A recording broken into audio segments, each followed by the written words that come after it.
O que teria o patriarca da independência norte-americana, Benjamin Franklin, com o trânsito e com o sistema de transporte coletivo nas cidades brasileiras, especialmente em Curitiba?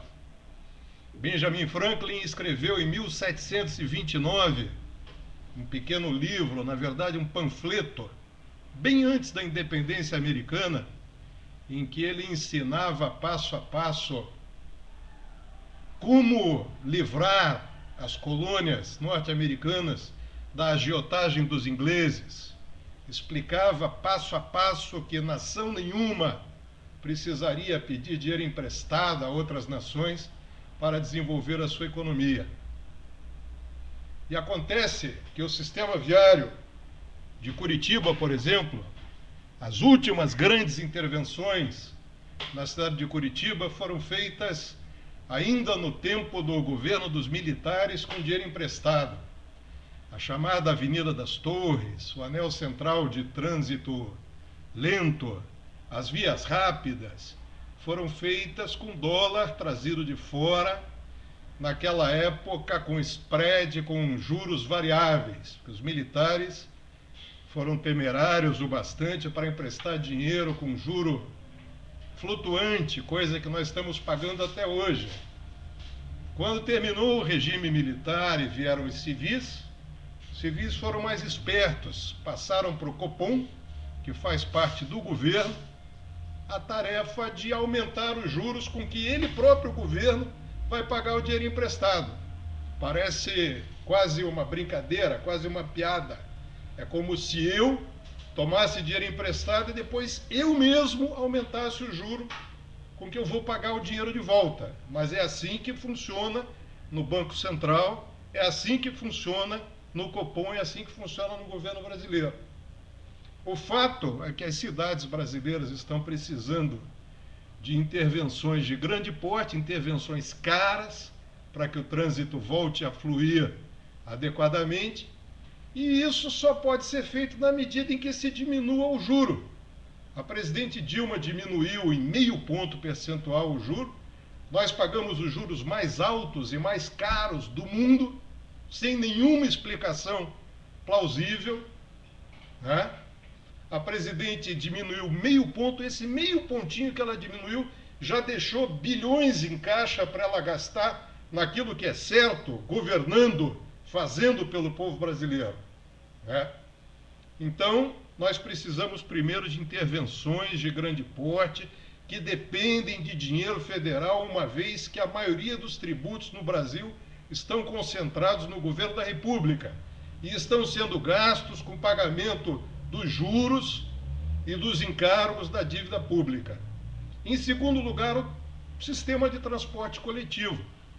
Em Curitiba, por exemplo, ele está muito envelhecido, e como os senhores empresários ajudaram na campanha eleitoral de muitos dos mais importantes políticos da terra, nada muda há muitos anos. Não é crime que os empresários deem dinheiro para a campanha dos políticos. A gente até compreende isso. Mas agora é hora de promover uma mudança.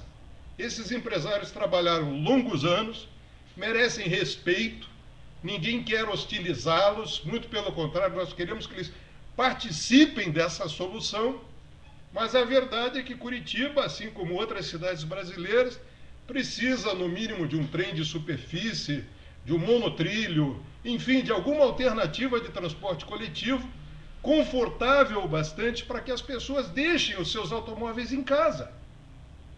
Porque a verdade é que o brasileiro vai de automóvel a todo lugar porque o transporte coletivo é uma droga.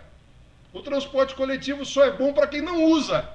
Quer dizer, quem anda de carro o tempo todo, olha de fora, vê o ônibus pintado, bonitinho, e diz, compraram sei lá quantos ônibus novos, o transporte coletivo é uma maravilha. Experimenta usar o transporte coletivo de Curitiba um mês inteiro, para tudo que você quiser fazer, e depois vem me contar se o sistema é essa maravilha que a propaganda canta em prosa e verso. Não é, é uma bomba, é ruim, precisa melhorar, precisa ser modernizado. E, para tanto, é preciso que os empresários, a Prefeitura, o Governo do Estado, o Governo da República se unam, porque os investimentos são caros, para que a modernização possa acontecer.